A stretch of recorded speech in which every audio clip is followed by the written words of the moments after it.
y organizaciones tuvimos un parcial que nos descontaban puntos por las respuestas incorrectas. Si no me equivoco, en ninguna parte nos avisaron eso, pero bueno. Bueno, en física hacen eso, por eso, y yo sé porque yo soy miembro del Consejo de Materias Básicas, y ahí está este muchacho Clevas, y él contó de que cuando estábamos hablando de los exámenes, de que los exámenes de física, por lo menos los que él tomaba, él da creo Física 2, tenían penalidad las preguntas mal contestadas. Bueno, loco, vamos a empezar la clase. Voy a proceder a borrar.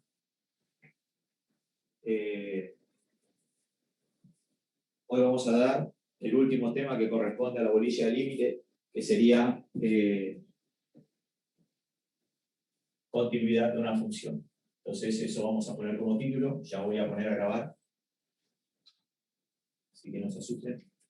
De cualquier manera, seguro Martín me vas a acordar.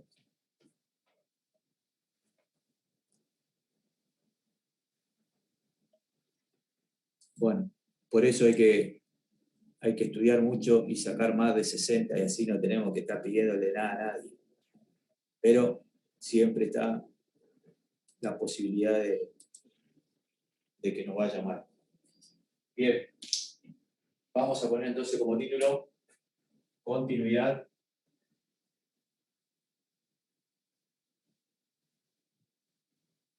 de una función. Cuando uno analiza la continuidad de una función, la analiza siempre en un punto. Repito, cuando uno analiza la continuidad de una función, siempre la analiza en un punto. Entonces, vamos a definir primero cuándo decimos nosotros que una función es continua en un punto. Entonces, vamos a decir lo siguiente.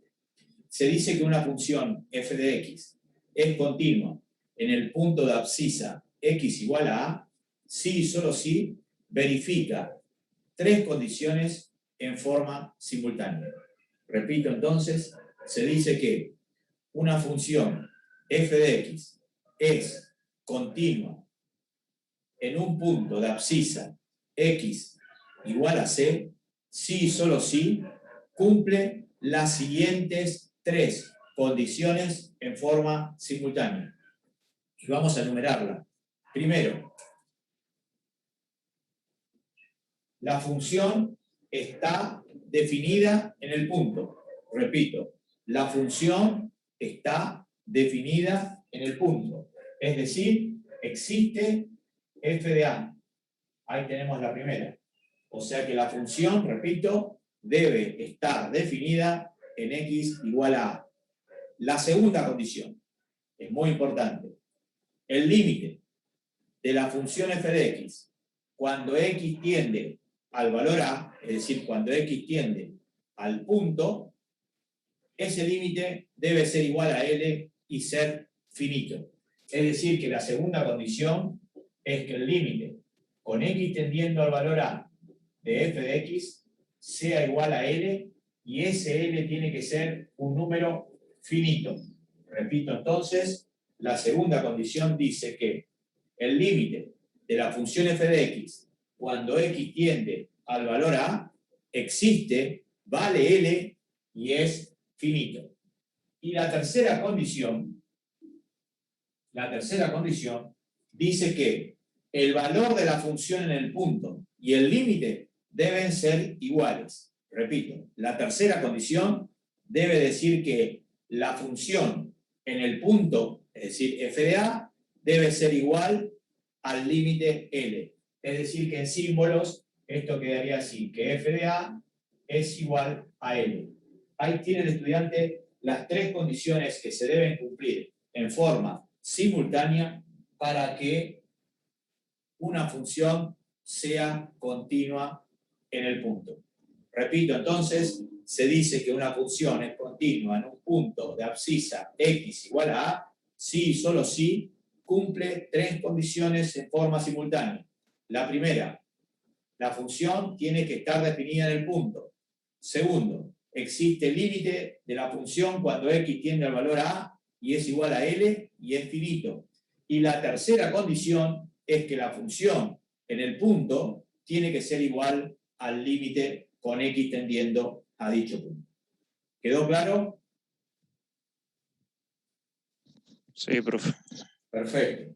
Vamos a hablar entonces ahora de las discontinuidades, que eso es lo más importante. Pero antes de dar las discontinuidades, vamos a escribir función continua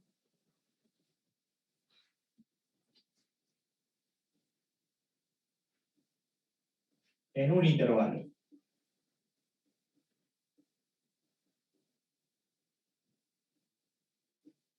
Y entonces esta definición dice lo siguiente, porque es muy importante para lo que viene.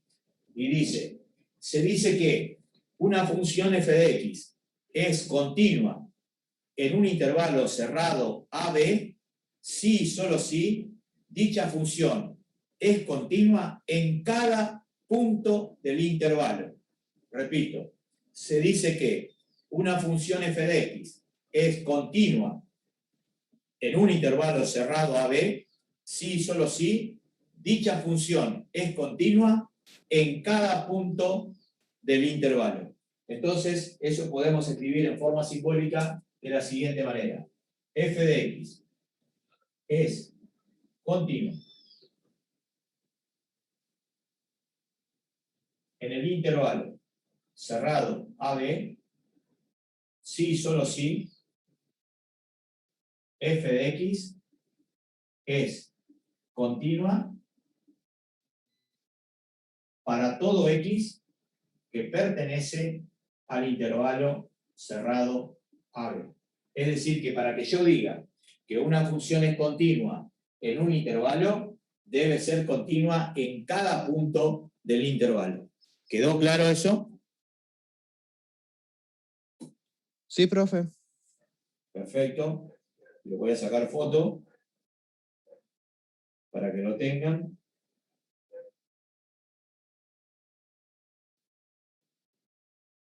Ahí está.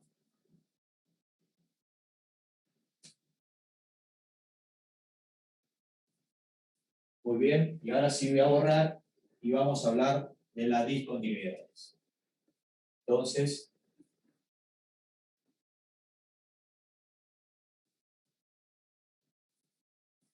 antes de eso, le voy a escribir, porque le pueden preguntar, porque vuelo que también alguna pregunta capciosa puede haber, ¿cómo quedaría la definición de límite de una función continua? Entonces, le voy a poner acá definición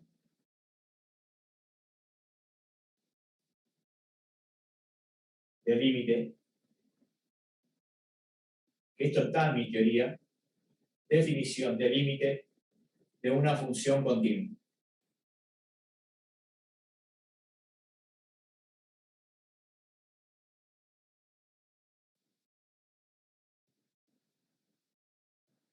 Si ustedes se acuerdan, en la definición de límite, no me interesaba a mí si la función existía o no en el punto. A mí me interesaba qué pasaba en un entorno reducido del punto.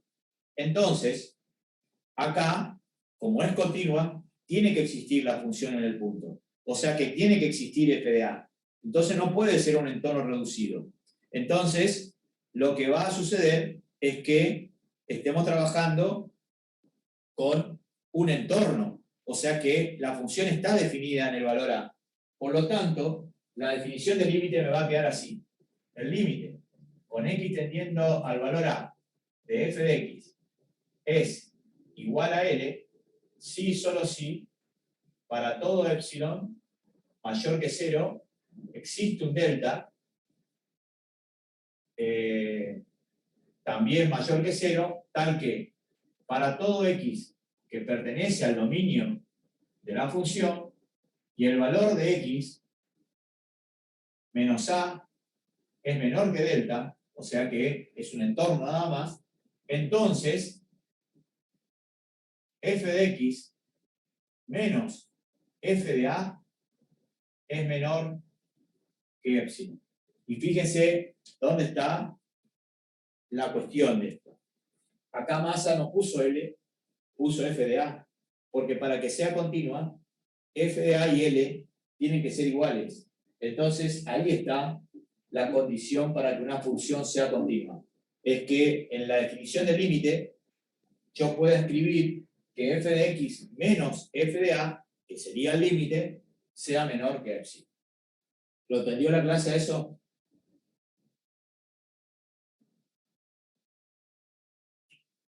O sea que estén alerta cuando te pueden poner un cuestionario, dicen así, si la función es continua, la definición del límite queda de la siguiente manera, y le pueden poner varias definiciones, y en una definición capaz que esté el entorno reducido, esa no es, porque si está en el entorno reducido, me está diciendo que yo no puedo tomar el valor del centro, y el valor del centro es justamente el valor de A, y si no puedo tomar el valor del centro, o sea, el valor de A, la función no estaría definida, y no sería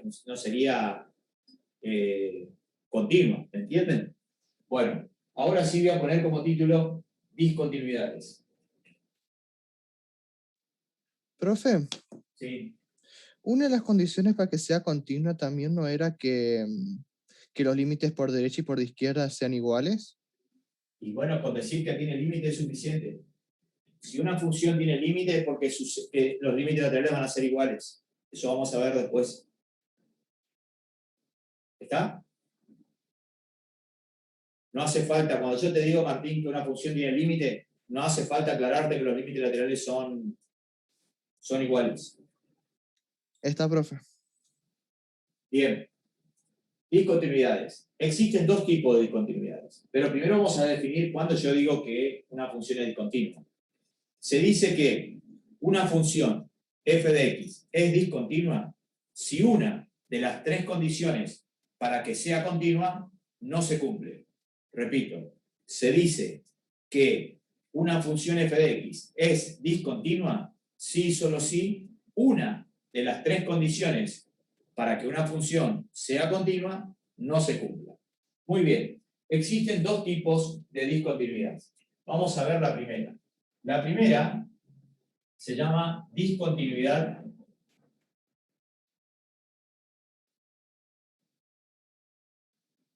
evitable.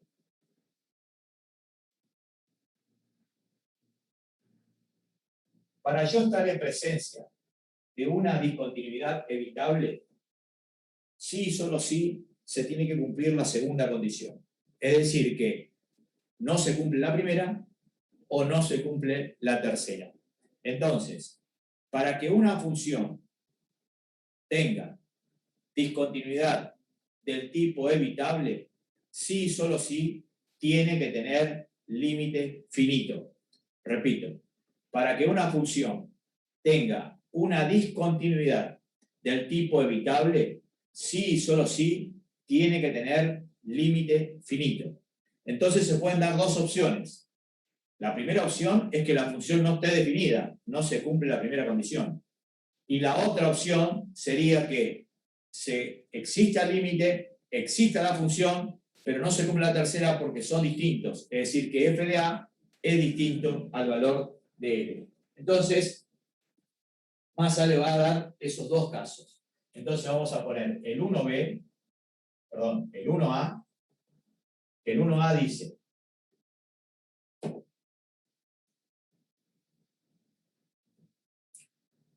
existe límite finito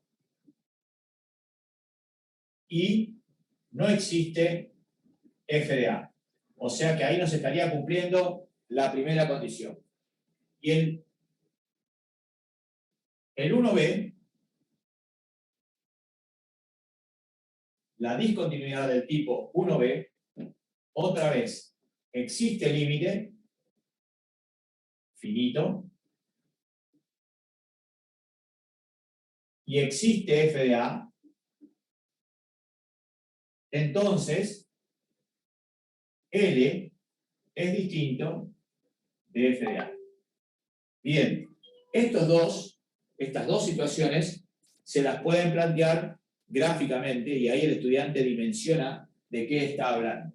Entonces, voy a hacer un gráfico para el 1A y voy a hacer un gráfico para la discontinuidad 1B. Que ambas discontinuidades son las mismas, lo que pasa es que una tiene una cosa distinta, en una no se cumple la primera condición y en otra no se cumple la tercera condición. Entonces, voy a hacer un dibujo de la primera, vamos a suponer que la función viene, tiene un agujero acá y sigue. Esta es mi función f de x. ¿Dónde sucede eso? Justamente en el valor a. Entonces el estudiante tiene acá el valor de a, y acá, ¿quién estaría? Acá estaría el límite L. Pero el estudiante sabe que la función tiene un agujero en el A, por lo tanto no existe f de a. Eso sucede con esa discontinuidad.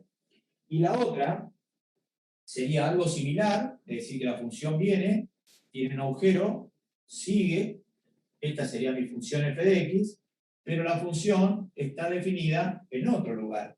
O sea que el punto f de a aparece en otro lado. Entonces el estudiante puede determinar acá que este sería el valor de a, acá tiene el valor de L, y acá tiene el valor de f de a. Entonces se ve claro en el dibujo que f de a es distinto al límite, o sea que no cumple con la tercera condición. Entonces el estudiante tiene ahí los dos tipos de discontinuidad evitable, pero en ambos casos es necesario que exista el límite. Fíjense, acá está L y acá está L. ¿Qué puede pasar? Que no exista la función en el punto, no se cumple la primera condición, o que la función esté definida, pero esté definida en otro lugar. Por lo tanto, son distintos, entonces no cumple con esa condición.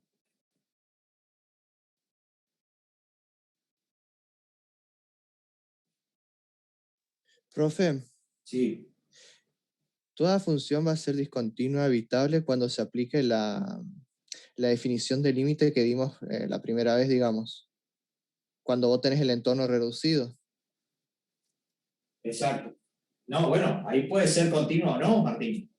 Porque la función, a vos, lo que dice esa definición, que a vos no te interesa lo que sucede con el punto, pero puede estar definida en el punto.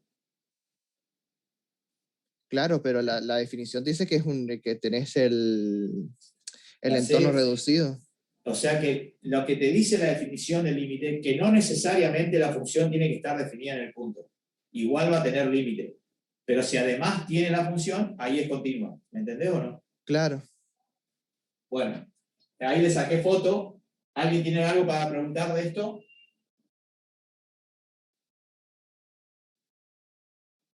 No, Bueno, profe. ¿por qué se llama evitable? Justamente se llama discontinuidad evitable porque se puede evitar la discontinuidad. ¿Y cómo se evita la discontinuidad? Se evita redefiniendo a la función, asignándole el valor de la función, el valor del límite. Entonces, para que el estudiante entienda cómo se hace, vamos a hacer un ejemplo, que es lo mejor que podemos hacer para que el estudiante entienda por ahí. Vamos a suponer que el estudiante tiene esta famosa función que yo ya la usé en varias oportunidades inclusive para el límite. Fíjense, esa función no está definida en x igual a 2. De hecho, el estudiante calcula f de 2 y le queda una indeterminación 0 sobre 0, es decir que para nosotros f de 2 no existe. Pero en cambio, y ya el alumno ya sabe resolver por lo menos estos límites sencillos, dice que cuando el límite x tiende a 2, si él factorea le queda x menos 2 por x más 2 sobre x menos 2, simplifica lo que le hacía 0, y me queda que 2 más 2 es 4, quiere decir que el límite existe y vale 4. Entonces el estudiante, si él hace un pequeño gráfico de la situación, que ya creo que la hicimos a esta función, pero la vamos a repetir. Entonces él tiene, por ejemplo, corta en el 2, y en el 2 debería valer 4, pero no vale 4. ¿Por qué? Porque obviamente tiene un agujero. Entonces, el estudiante tiene la gráfica que es una recta, que sería esta.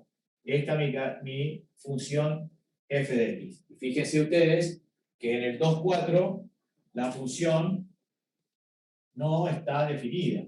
Y ahí tienen el agujero. O sea, sería un caso del 1A, como Massa demostró hoy en la teoría que dimos recién en la pizarra anterior.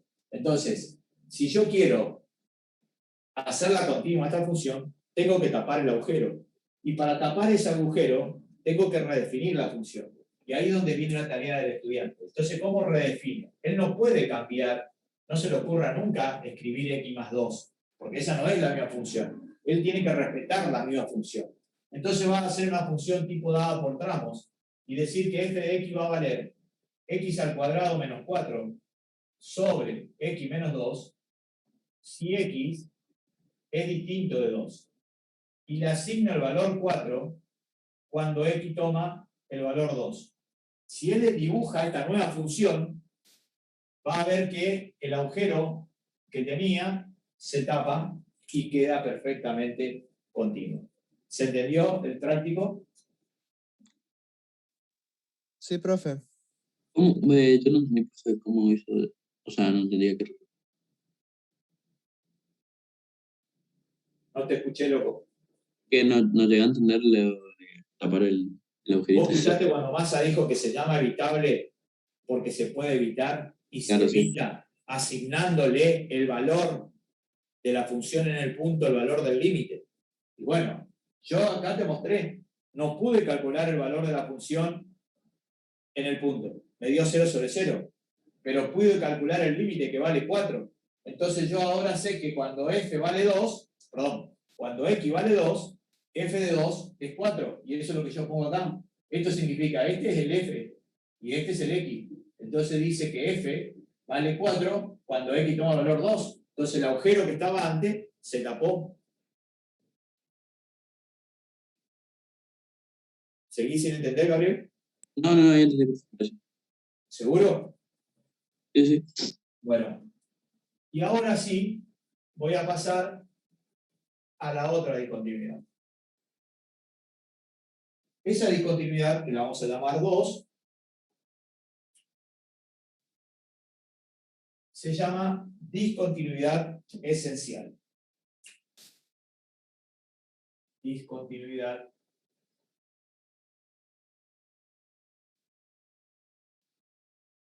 esencial. Como es lo contrario a la evitable, también la llamamos no evitable. O sea que el estudiante puede usar cualquiera de los dos nombres, pero lo ideal, y los textos hablan de una discontinuidad esencial. Para que una función discontinua, para que una función tenga una discontinuidad del tipo esencial, tiene que presentar un salto. Ahora, ese salto puede ser infinito o puede ser finito. Es decir, que se pueden presentar dos casos. Entonces, ¿cuándo yo estaría en presencia de una discontinuidad esencial? Cuando el límite se encuentra en el infinito o cuando el límite no existe. Entonces, vamos a decir lo siguiente. Se dice que una función es discontinua del tipo esencial sí, solo sí, cuando se presentan dos casos. El primer caso significa que la función tiene límite, pero este se encuentra en infinito. Es decir, que la función presenta una asíntota vertical en x igual al valor a. Repito, la función presenta una asíntota vertical en x igual al valor a. Y ahora, la segunda opción que se puede presentar de una discontinuidad esencial es que la función no tenga límite en ese punto. ¿Cuándo una función no tiene límite en ese punto? Cuando los límites laterales son distintos. Entonces, vamos a realizar eso que dijimos nosotros recién. Entonces tenemos el caso 2A. El caso 2A significa que el límite con x tendiendo al valor a de f de x es igual a más o menos infinito. Entonces nosotros vimos en la clase extra, justamente ahí vimos límite infinito, que cuando sucedía esto, nuestra función tenía una asíntota vertical. Es decir que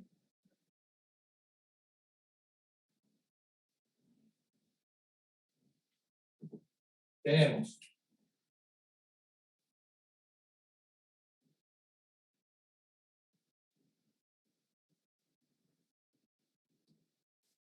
si esta es mi función que hace este movimiento, ahí la clase se puede dar cuenta que acá tengo el valor A y a medida que yo tome valores cercanos al valor A, la función f de x tiende a más o menos infinito. Entonces, en este caso, yo estoy en presencia de una discontinuidad del tipo esencial.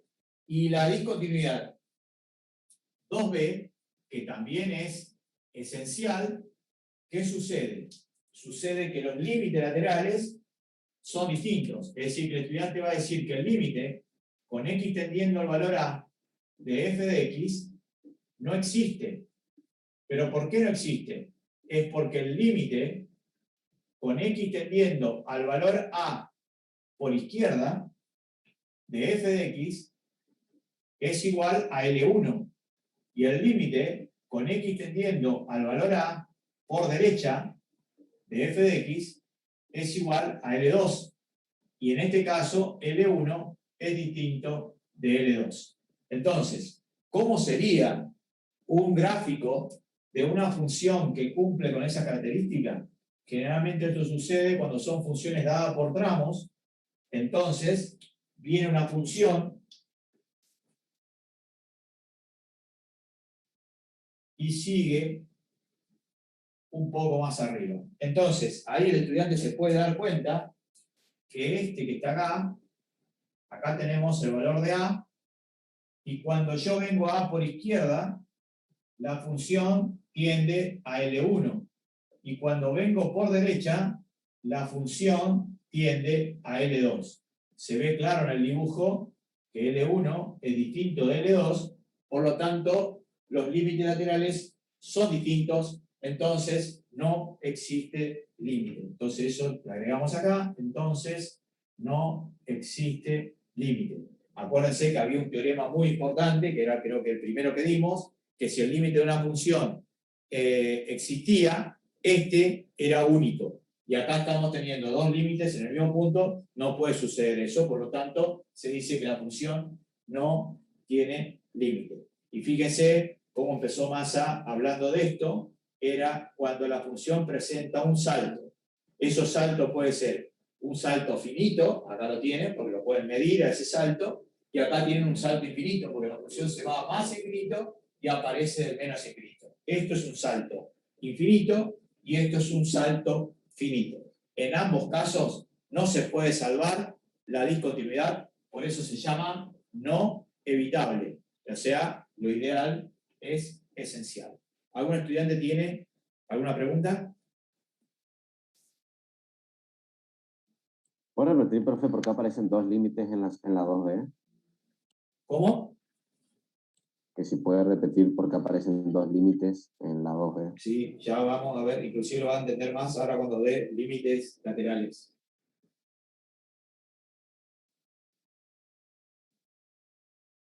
Fíjense que su función, f de x, viene, presenta un salto y sigue. Usted ya habrá hecho alguna vez más de este gráfico en funciones dadas por tramos, que la función venía hasta un cierto punto, ahí usted tomaba la otra función que seguía y dibujaba más arriba o más abajo, o sea que presentaba un salto. Entonces, si usted viene por izquierda, a toma valores que están a la izquierda, y los valores que van a la izquierda tienden a este valor que es L1. Y cuando yo tomo valores que vienen a por derecha, veo la función que tengo a la derecha y tiende a L2. Se ve clarito en el dibujo que L1 es distinto de L2, por lo tanto no existe límite. ¿Pudiste entenderlo o no? Sí, profe. Bien. ¿Algún estudiante, otro quiere hacer otra pregunta?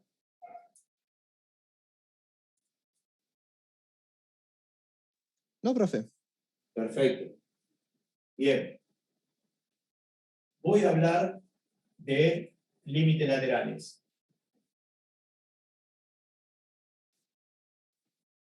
Que puede pasar que en el examen eso aparezca como cuestionario, que le digan dónde está la definición del límite por derecha o dónde está la definición del límite por izquierda.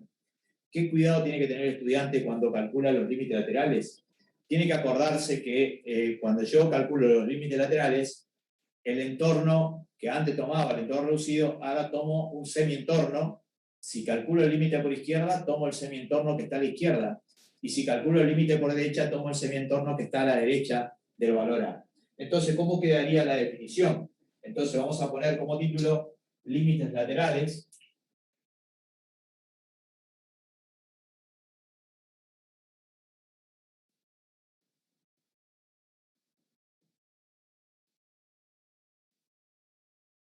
Y, obviamente, como hay dos límites laterales, vamos a poner como título límite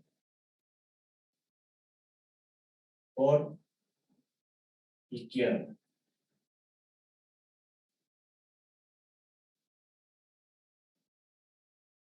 Perfecto. Entonces, la definición sería así.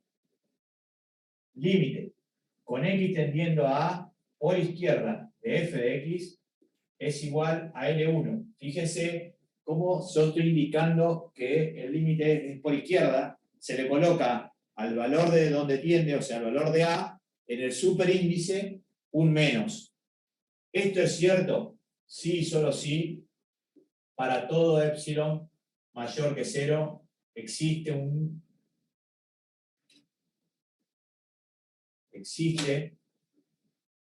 un delta también mayor que 0, tal que para todo x que pertenece al dominio de la función, hasta ahí es todo igual, y, ojo acá, el x que yo voy a elegir pertenece al semientorno que está a la izquierda de A.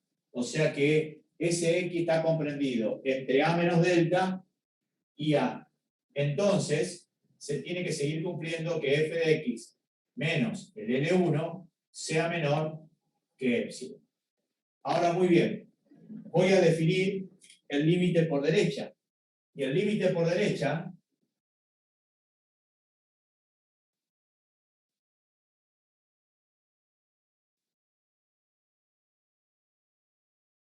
el cambio que tiene sustancial es que yo ahora elijo un valor de x que está a la derecha de A.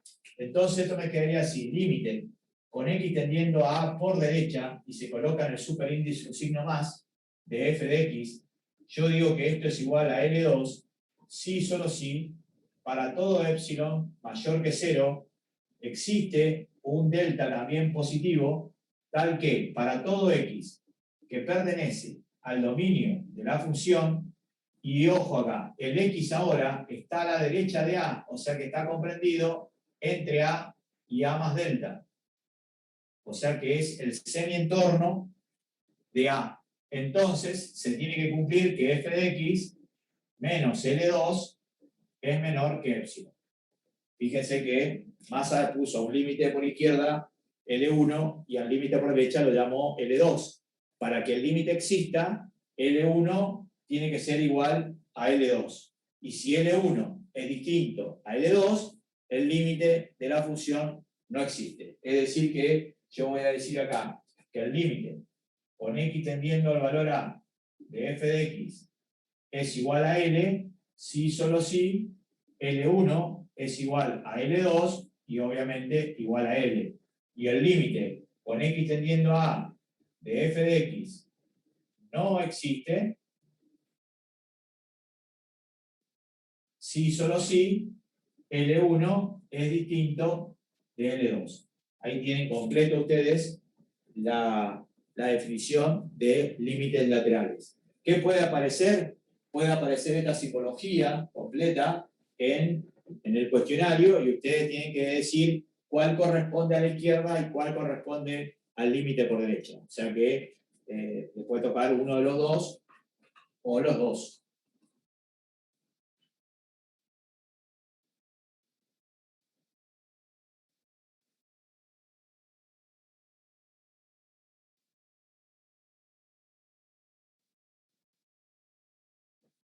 ¿Está?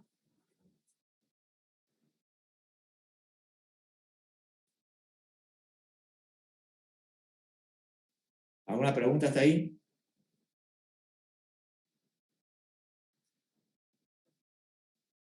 Por ahora no, profe. Yo estoy escribiendo eso. No, profe. Bueno. Y ahora, por último, para terminar la clase, voy a dar los teoremas que cumplen las funciones continuas. O sea que estos teoremas, creo que son 3, que vamos a enunciar nada más, no los vamos a demostrar, se cumplen únicamente cuando nuestras funciones sean continuas. Es decir, que no se cumplen en otro caso. Se cumplen siempre y cuando nuestra función sea continua. Entonces, voy a poner acá, como título importante, teoremas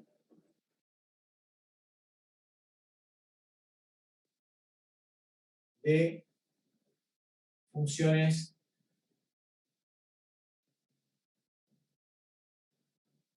continuas.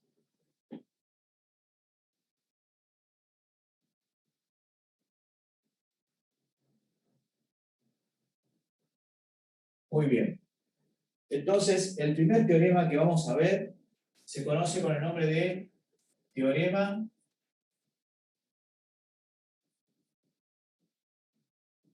de Bolzano.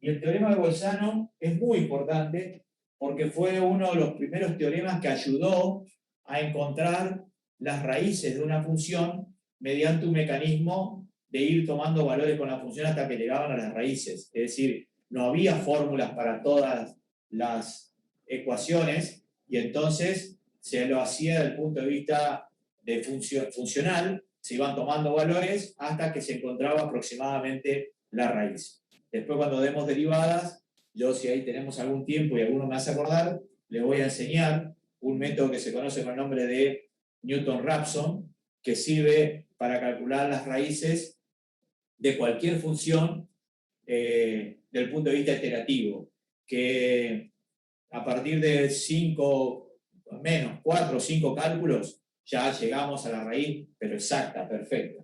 Es muy bueno el método. Se llama Newton-Raphson, pero hay que saber derivar para eso. Bien, entonces, ¿qué dijo Bolzano?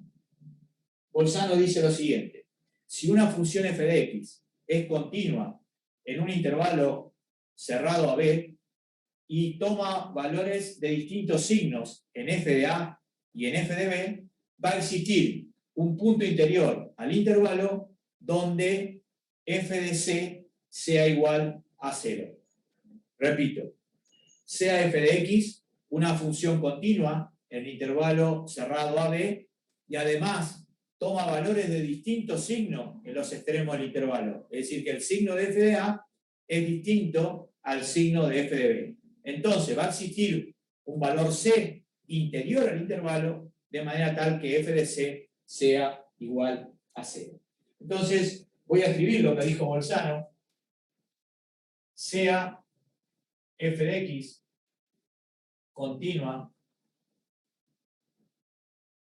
en el intervalo cerrado AB y el producto de f de A por f de B va a ser menor que 0, eso quiere decir que si f de A es negativo, f de B es positivo, y si f de A es positivo, f de B es negativo. Entonces, dice Bolzano, existe un C que pertenece al interior, o sea que al intervalo abierto, tal que el f de C sea igual a 0. O sea que Bolzano, un monstruo, y ahora le voy a hacer un gráfico para que el loco vea qué es lo que pasa o qué es lo que sucede en la función. Entonces yo tengo ahora una función que hace este movimiento, esta es mi función y igual a f de x, es perfectamente continua, está definida para todos los valores comprendidos entre a y b, entonces este es el valor de a y este es el valor de b, ustedes pueden apreciar de que acá está f de b, que es positivo, y acá está f de a, que es negativo. ¿Y a quién tenemos acá? Al famoso c, que justamente es la raíz de la función, porque f de c es igual a 0. ¿Está claro? Entonces, ¿qué hacían ellos en aquella época para encontrar la raíz de esta función? Iban achicando este intervalo mientras le siga dando negativo y positivo quiere decir que seguía estando en el medio o entre ellos el valor de c. Cuando ya tenían dos valores del mismo signo, los dos negativos, los dos positivos, porque se pasaron. Entonces volvían para atrás y tomaban más chiquito hasta que encontraban el valor de c. Les digo que las computadoras de ahora funcionan de esta manera, las que calculan raíces van haciendo esto, lo que pasa es que lo hacen a una velocidad increíble y hasta que llegan al valor exacto. Es decir, que más o menos algunas también usan el método que yo le conté de Newton-Raphson. ¿Está? Perfecto. ¿Algún estudiante tiene alguna duda ahí? Profe, Sí. le hago una consulta. Nosotros después, si por ejemplo nos puede pedir, por ejemplo, que hallemos la raíz de esa imagen con el teorema de Bolzano. No, en el práctico no hay nada de los teoremas. Y en este examen netamente teórico no va a haber nada práctico.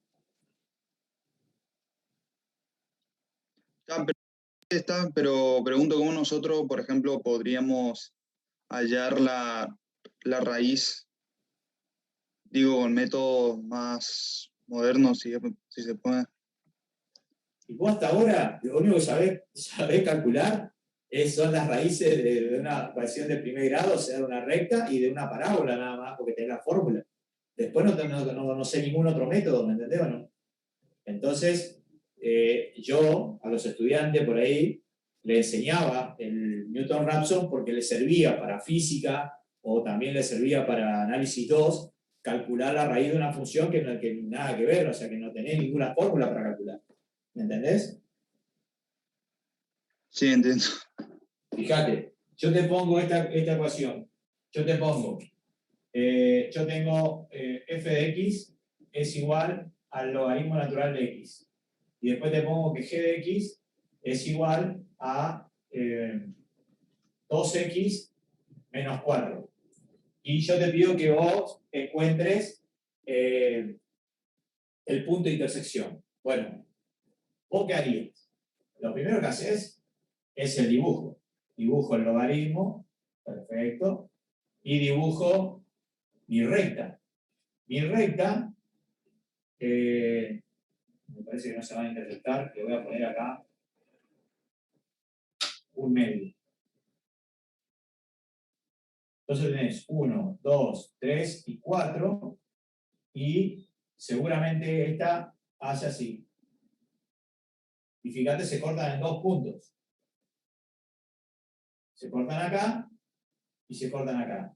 Quiere decir que esta ecuación, logaritmo de x menos 1 medio x más 4, que la igualdad a 0, tiene dos raíces, que son estas dos, pero vos no tenés ninguna fórmula para calcularla. Lo único que podés hacer es gráficamente. Ahí tenés el valor de x1 y acá tenés el valor de x2, o al revés, este es el valor de x1 y este es el valor de x2, pero lo podés calcular aproximadamente.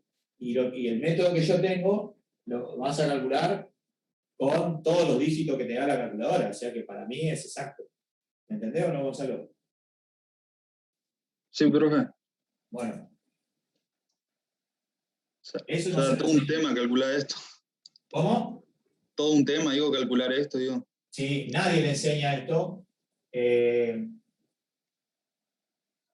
Ustedes en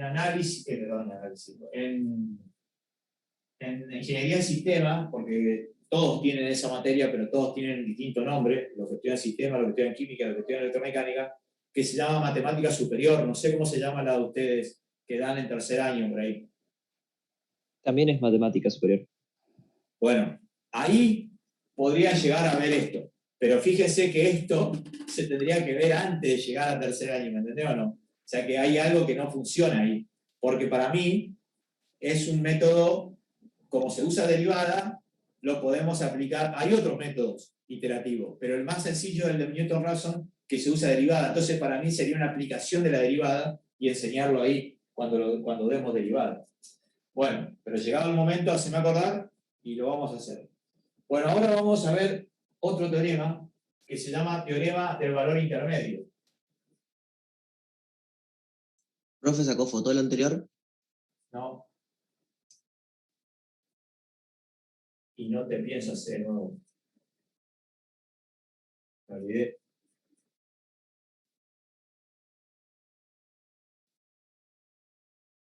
Teorema del valor intermedio.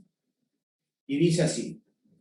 Sea f de x una función continua en el intervalo cerrado AB y tomamos un k comprendido entre f de A y f de B. Va a existir entonces un punto C interior al intervalo AB de manera tal que f de C sea igual a k. Repito entonces, sea f de x una función continua en el intervalo cerrado AB y tomamos un valor k comprendido entre f de A y f de B. Va a existir entonces un valor x igual a c interior al intervalo de manera tal que f de c sea igual a k. Muy bien. Simbólicamente, f de x es continua en el cerrado AB y tomo un k que sea mayor que f de A y menor que f de B. Entonces, existe un C interior al intervalo, es decir, que pertenece al intervalo abierto AB, tal que f de C sea igual a ese valor K. Este teorema lo volvemos a aplicar recién en integrales. Y este sí es interesante para hacer un práctico, o sea, para hacer una actividad práctica.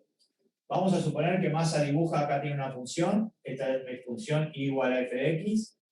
Yo tengo mi intervalo de trabajo, que vamos a poner que este es el valor A y este es el valor B. Acá está A y acá está B. Acá tendríamos f de A y acá tendríamos f de B. Disculpen la desprolijidad de los gráficos. Y entonces voy a elegir un K, cualquiera, que tiene que estar comprendido entre f de A y f de B. Y en virtud de que la función es continua, yo vengo acá y ¿a quién me encuentro acá? Al valor de C. Y fíjense que el valor de ese f de C es igual a K. O sea que K y f de C son iguales. Eso sucede porque nuestra función es continua. Si fuera discontinua, podría llegar a no suceder. O sea que ese teorema es válido siempre y cuando la función sea continua.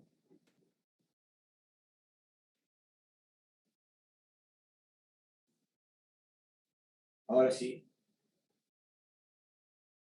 Te mandé la foto. ¿Alguna pregunta?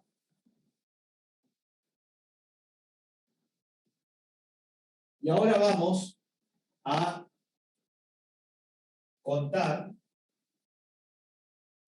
el teorema del nombre del apellido difícil. Se llama teorema de Weierstrass. Weierstrass. Tiene un nombre para ponerle a una cerveza, espectacular. Cerveza Weierstrass. Bueno, pero este tipo, que participó en muchas investigaciones, obviamente de la época de Newton, inclusive un poco más moderno también, dijo lo siguiente: son dos teoremas en uno, porque él dice lo siguiente, que si una función f de x es continua en un intervalo cerrado AB, esta está acotada. Y el otro teorema dice que si una función f de x es continua en un intervalo cerrado AB, tiene dentro del intervalo un máximo y un mínimo. Entonces podemos resumir esos dos teoremas en uno solo y decir la siguiente manera. Si una función f de x es continua en un intervalo cerrado B, entonces está acotada. Y esas cotas son el mínimo y el máximo de la función dentro del intervalo. Este teorema lo vamos a aplicar y mucho cuando demos máximo y mínimo de una función. Entonces lo voy a escribir simbólicamente y dice que sea f de x continuo en el intervalo cerrado AB. Entonces, f de x está acotada. Y f de x es mayor o igual que el mínimo y menor o igual que el máximo. Es decir que ahí me están dando las dos cosas. No solamente que está acotada en el intervalo, sino que las cotas son el mínimo y el máximo de la función. Entonces, vamos a hacer un dibujo que corresponde al teorema de Weierstrass. Entonces dibujamos una función algo caprichosa, por ejemplo así. Entonces voy a definir mi intervalo de trabajo, voy a decir que este es el valor de A, y acá este va a ser mi valor B, y entonces presten atención. Esto sería f de A, y acá yo tengo el f de B. Entonces observen que todos los valores comprendidos de la función entre A y B están entre el mínimo y el máximo. Entonces, yo acá voy a tener el mínimo de la función en este valor C1 y voy a obtener el máximo del valor, que lo llamo M mayúscula, en el valor C2. Entonces, ¿qué quiere decir esto? Que toda función continua tiene en un intervalo un mínimo y un máximo siempre. Y la otra parte del teorema dice que si una función es continua en un intervalo, está acotada. Si quieren juntar los dos teoremas, dicen que si la función es continua, la función está acotada y sus cotas son el mínimo y el máximo. ¿Está? Profe, eso sería si la función fuera cerrada, ¿no? No, si fuera continua. Y los intervalos son siempre cerrados porque tiene que ser continua en A y continua en B también. Profe, ¿puede darse la oportunidad de que los mínimos y máximos sean las cotas, o sea, los extremos del intervalo? Los extremos, sí, eso es lo más común que ocurra. Eso es lo más sí, común. Por eso eso se pone infinito, ¿no? Massa dibujó una función caprichosa, como te dijo, que hay, esta función es la cúbica, es así de hecho. Pero lo más común que ocurra es lo que dijo no sé quién, Gonzalo, creo, que puede suceder que el mínimo y el máximo sean los extremos del intervalo.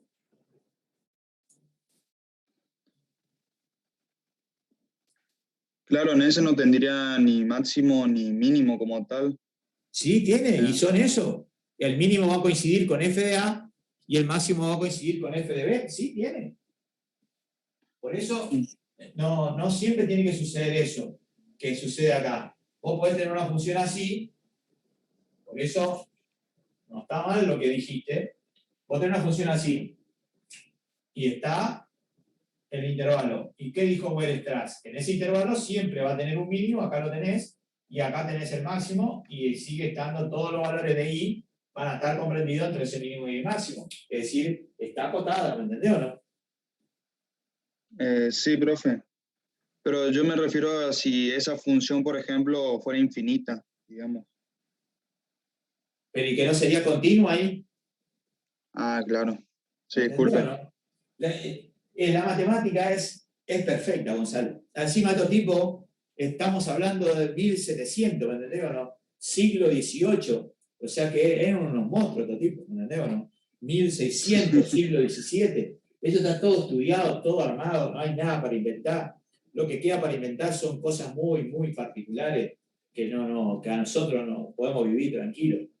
Pero estas cosas son fundamentales, obviamente fundamentales para la matemática. Es decir, vos podés vivir sin ningún problema sin saber el teorema de Weierstrass, ni saber ni cómo se escribe Weierstrass, ¿me entendés?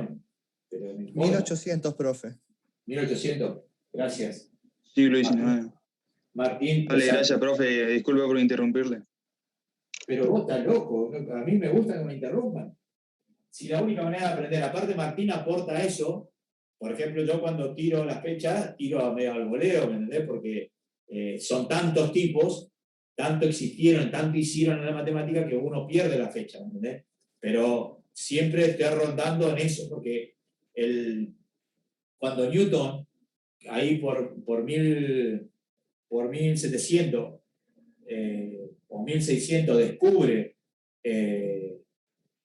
el cálculo infinitesimal, ahí se le abre a todos los tipos una matemática nueva y empiezan a deligar con eso, y ahí tardan 2 siglos. Ahí tenemos a Weierstrass, porque Weierstrass, cuando Weierstrass estudia, seguramente Newton se estaba muriendo, ¿entendés? Ya Newton era viejo.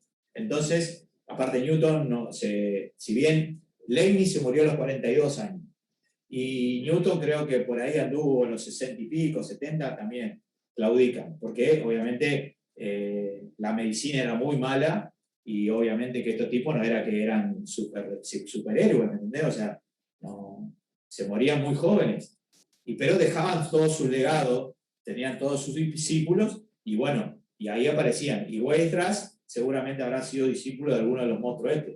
Weierstrass era inglés, o sea, seguramente habrá sido discípulo de Newton. No, profe, Weierstrass era alemán.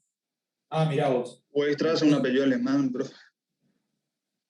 Entonces era discípulo de Leibniz, capaz, pero Leibniz se murió muy, muy joven. Leibniz murió en 1716, el 1 de julio. No, perdón, 14 de noviembre. Y Newton, 31 de marzo de 1727. Primero murió Leibniz y después murió Newton. Claro, Y este por eso. murió 1815, a ver, no, 1897, claro. Weierstrass nació cuando ya estaban los dos muertos ya. Sí, sí. Bueno, por eso le digo que en la historia de la matemática todos le dan los laureles a Newton, porque Newton vivió un poco más que Leibniz. Pero Leibniz estudió lo mismo que Newton, inclusive con una rigurosidad más importante, porque Leibniz era matemático y Newton era físico, entonces a él no le importaban los símbolos, porque él lo que quería era una matemática para poder dar su teoría clásica de la física. Y entonces no le daba mucha pelota a los símbolos. De hecho, inventaba él sus propios símbolos. Y Leibniz no. Y a raíz de eso, nosotros usamos la derivada con la misma notación que usaba Leibniz. O sea que, fíjense los años que pasaron y se sigue escribiendo la derivada de la misma manera. Bueno, con esto terminamos, loco. Voy a poner pausa y ahora hablamos de lo que ustedes quieran. No sé qué me quieren preguntar. Profe, los otros estudiaban matemáticas, entonces vos decís, puta, ¿cómo puede ser estos tipos que vivían en guerra y vivían estudiando? ¿Me entendés? O sea, obviamente estaba todo separado, o sea, lo que estudiaban, lo que peleaban, y qué sé yo. De cualquier manera, era una civilización perfecta, ¿me entendés o no? Que de hecho los romanos le tomaron esa civilización y perfeccionaron eso y siguieron creciendo. Los romanos eran una civilización casi perfecta como la que vivimos nosotros ahora. Tienen manzana, tenían manzana, tenían agua. Manzana, cuando hablo, no hablo de la fruta, hablo de que estaba toda dividida, las ciudades en dameros se llamaba, con cuadras y qué sé yo, donde ya iban, bueno, de hecho quedan vestigios de la vieja Roma ahí en Italia. Yo no conozco Europa, pero me cuentan, o veo fotos, y como estoy en la Facultad de Arquitectura, veo también las cosas, y vos ves, decís, ¿cómo puede ser que hicieron estos tipos estas construcciones? ¿Entendés? Perfectas, perfectas. Los tipos traían agua de no sé de dónde mierda traían agua, tenían agua corriente ya los tipos, ¿entendés? En las casas. Y a Eso, nosotros se nos cortan la luz y ya no tenemos más agua. tal cual, tal cual. Tenés razón, Martín. Tal cual. Profe, Sí, Martín. le consulto. Ahí yo le mandé una foto por privado Ajá. de la derivada del